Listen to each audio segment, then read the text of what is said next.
And you can't believe who's on set with me today. Art Laffer, former Reagan economist, Presidential Medal of Freedom recipient, and author of the aforementioned Taxes Have Consequences, and the great Steve Forbes, Forbes media chairman and editor-in-chief, and author of Inflation, What It Is, Why It's Bad, and How to Fix It. Send the annotated version of the inflation book to Biden, will you please? He does not understand any of this. I begin with you, Steve Forbes. I'm sending him a big print version with comic book pictures in it. So big print, a big print book. He's the most anti-business president. And he has it's all about class warfare. I mean, this whole business is about middle out, bottom up, top down doesn't work, Reaganomics doesn't work. I mean, that's all it is. This is the economic version of all this Marxist, cultural, woke class warfare. It's not about growth. They don't care about growth. Right. What they care about is power. They'd rather have an economy that is weaker if they control it. That's why they want to control your shower heads. Mm-hmm. That's why they want to control what you eat with pizza now, how you cook pizza for crying out loud. Mm-hmm. The whole thing. And they're not going to stop. And the thing is, it's not just Biden. That's why you got to start with the presidency.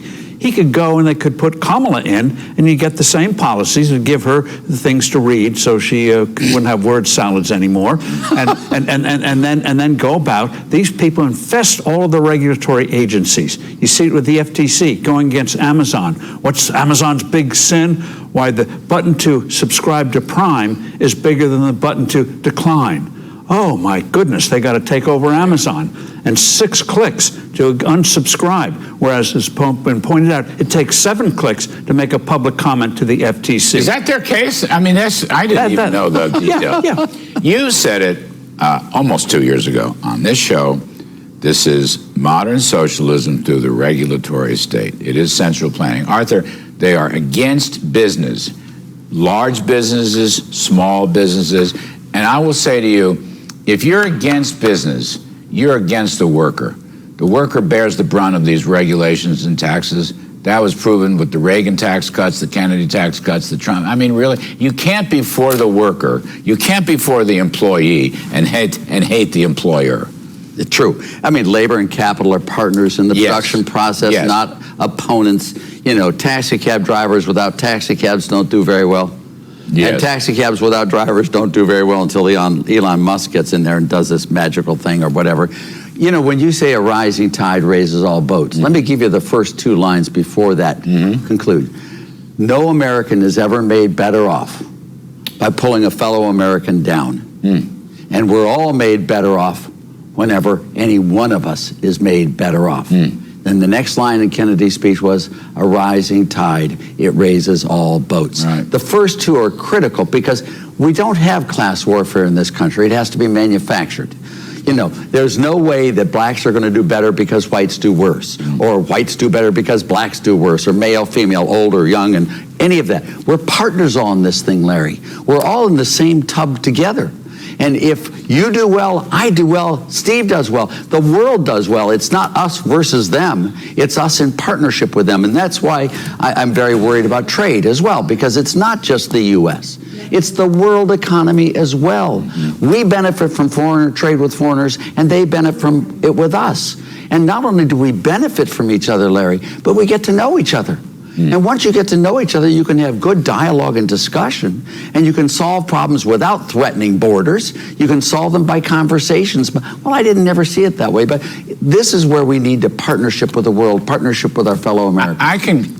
I can go through the entire Biden speech today, which is just a rehash of his other stuff. He does not use the phrase economic growth. He does not use the phrase freedom. He does not use the phrase prosperity. I mean, I think those are fatal flaws, not understand that. America is about life, liberty, and the pursuit of happiness. America is about economic freedom. But America, go back to Arthur's point, America is about prosperity for everybody. You can't take one and pit them against the other. And the fact that these people keep doing that is just driving me crazy.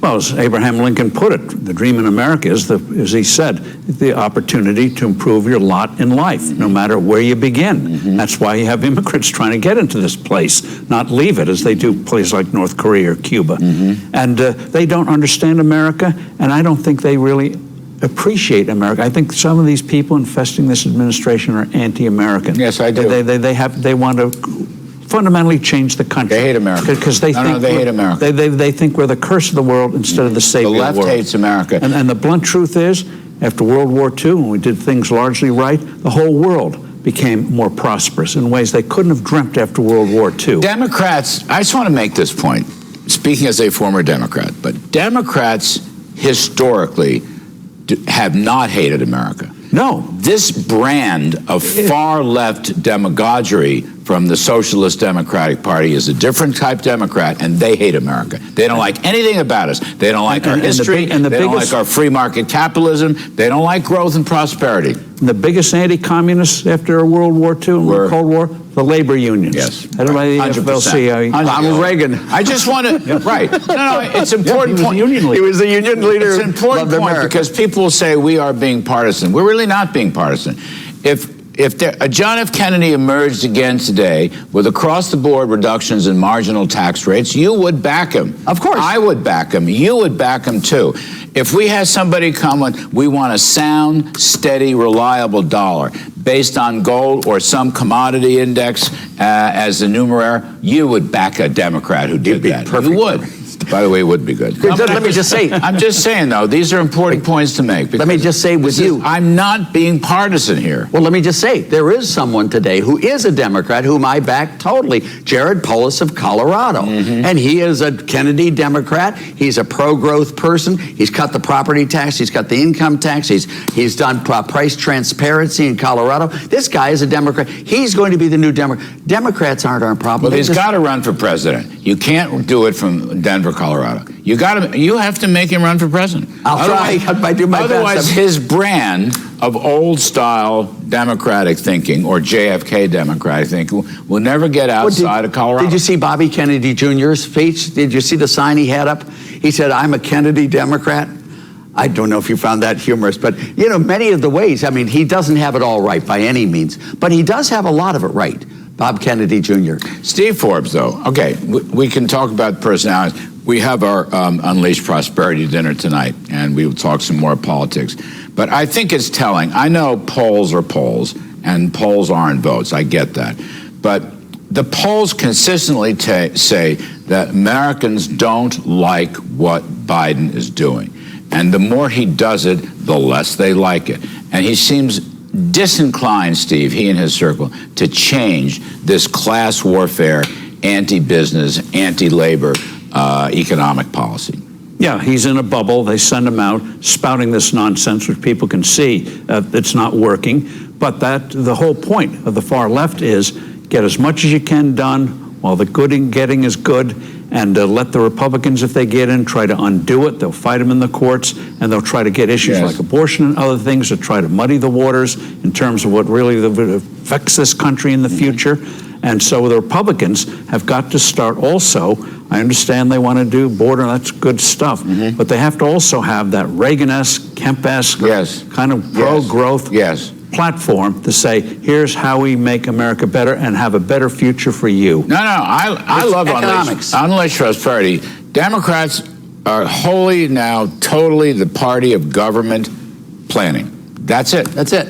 And Republicans should make it very clear they are the party of free enterprise. We need, when I say, I mean, Coolidge may have been right. America, you know, business is, what was Coolidge just saying? He said the business of America is business. Because the point is, idealism of America is idealism. And you and Kevin Hass said, those corporate tax cuts of a few years ago, the biggest beneficiaries were not rich people. They were middle-income, blue-collar workers and lower-income workers. They were the biggest beneficiaries. Amazing benefit. Everything Biden says about that is wrong. But Reagan had across-the-board tax reductions and business tax reductions. It's the same thing. Income inequality fell, poverty fell, growth exploded. They can't, government will not do it. Sorry. I got one last. Quick. I'm just saying regulations. Instead of saying regulations are bad, say what kind of pizza do you want? regular pizza, pizza that tastes like oil. We're having pizza tonight at the dinner. Reagan healed the sick, and Biden has infected the healthy. Oh.